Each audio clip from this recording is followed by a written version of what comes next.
जिसके कान हों वो सुन ले, जिसकी आंखें हों वो देख ले। हम उन लोगों के लिए विशेष धन्यवाद देना चाहते हैं जो हमें एसबीआई पे, गूगल पे और पेपलिंक के द्वारा हमारी सेवकाई में बोते हैं। डिस्क्रिप्शन बॉक्स में दिए हुए लिंक से आप भी बो सकते हैं। नीति वचन 27।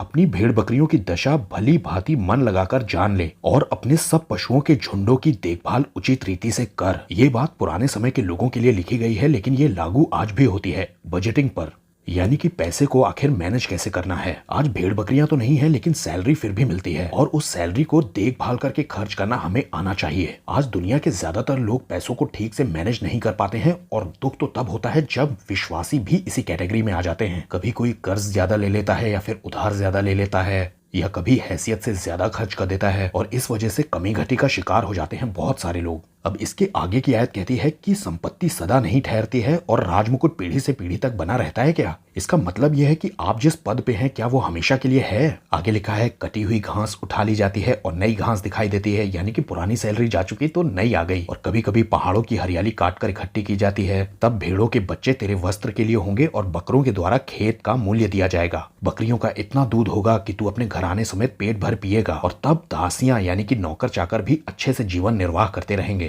देखिए ये सारी आशीषें तब उतरेंगी जब हम प्रॉपर बजट बनाएंगे। बाइबल आपको ये सिखाती है कि आप अपने पैसों का सही इंतजाम करें, सही मैनेजमेंट करें। बाइबल में यूसुफ ने भी ऐसा ही किया था। यूसुफ ने 7 साल तक अकाल पड़ने से पहले इतना अनाज बटोरा था कि जब 7 साल का भयंकर अकाल पृथ्वी पर पड़ा हुआ था तब उसने न सिर्फ अपने देश को बचाया बल्कि आसपास के सभी देशों से लोग आकर के उससे अनाज खरीद रहे थे। ये प्रॉपर बजटिंग करने की वजह से हुआ था। परमेश्वर ने उसे अपनी बुद्धि दी थी। देखिए पैसों के मामले में आज के समय में हमें बुद्धिमान होने की बहुत ज्यादा जरूरत है। हमें पता होना चाहिए कि हमें अपनी सैलरी को कैसे खर्च करना है। नीति वचन 21:20 में लिखा है, बुद्धिमान व्यक्ति के घर में उत्तम धन और तेल पाए जाते हैं, लेकिन जो मूर्ख होता है ना वो उनको उड़ा डालता है, यानी कि अपनी सैलरी को यूं ही उड़ा देता है। दिखाने के लिए महंगी चीजों पर लोन उठा लेना या फिर कोई ऐसा लाइफस्टाइल जीने लग जाना जिसके अभी हम लायक नहीं हुए, ये सब कुछ ऐसी बेवकूफियां हैं जिन्हें करके लोग घटी में पड़ जाते हैं। बजटिंग की बात हमें यीशु ने भी सिखाई है। लूका 14 में कि एक इंसान है जो घर बनाने चला, लेकिन उसने पहले पूरा खर्चा जोड़ नहीं लिया, इसलिए बाद में उसका मजाक उड़ाया गया क्योंकि उसने पहले प्रॉपर बजटिंग नहीं की थी। उसने घर बनाना शुरू तो कर दिया लेकिन वो उसे पूरा नहीं करा पाया। दरअसल प्रॉब्लम उसकी बजटिंग में थी, यानी कि उसके मनी मैनेजमेंट में।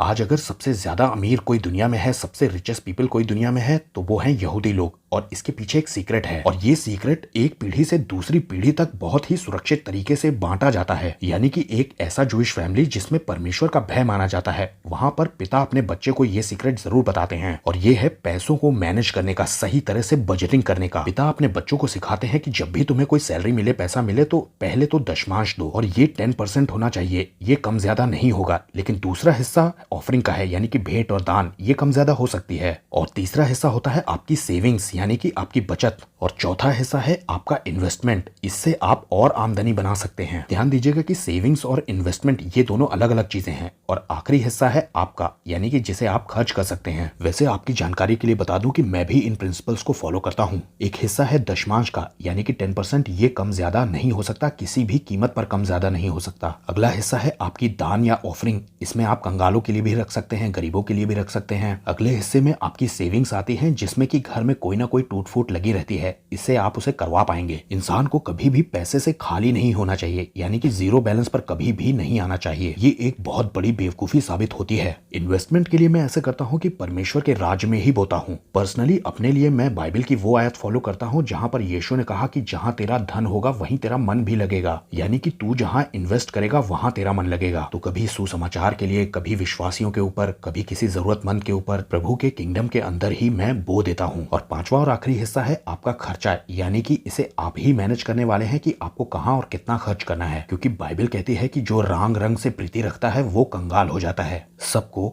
जय मसीह की।